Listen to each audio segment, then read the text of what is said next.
a.m. Eastern Time. We'll be there for it. Sandra. Now to a murder trial that has caused civil unrest and racial tension in the city of Chicago. Police officer Jason Van Dyke accused of first-degree murder for shooting LaQuan McDonald 16 times back in 2014.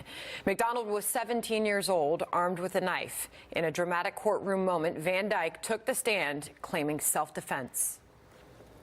I was yelling at him, drop the knife. I yelled it, I don't know how many times, but that's all I yelled. And did he keep advancing toward you? He never stopped. And what, if anything, did you do with his arm? He waved the knife from his lower right side upwards, across his body, towards my left shoulder. And when he did that, what did you do, officer?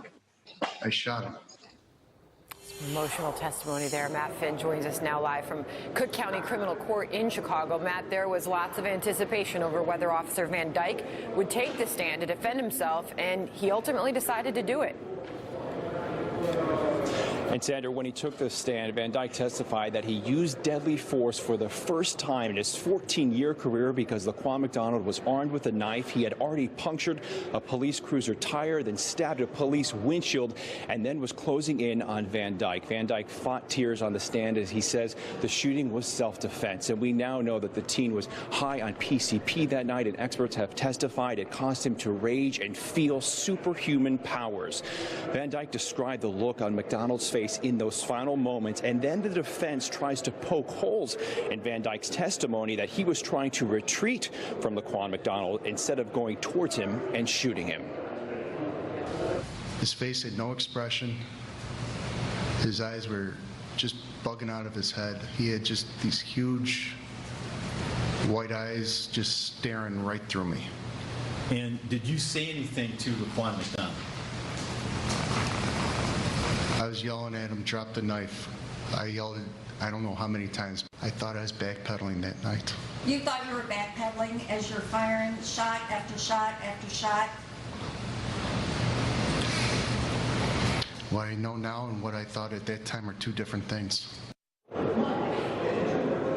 Sandra, the defense is expected to rest today, and this case will very likely go to the jury by the end of the week. Sandra. Matt, the city of Chicago bracing for this verdict, which could be pretty controversial. What are the expectations there? Yeah, there's a lot riding on this verdict. So far, Chicago police tell us that they have a robust plan to deal with any riots or any out-of-hand protests. So far, civil activists and religious leaders here have pleaded for peaceful demonstrations. However, there are also activists that have encouraged transit workers not to show up if the verdict is not something they agree with. And there are also activists that say they are going to shut this city down. So all of this depends on the verdict, which we will ultimately be on standby sooner than later. Sandra. We'll have more coming up in the 11 o'clock hour today on this. Matt Finn in Chicago for us. Thank you. Right now, 29 past.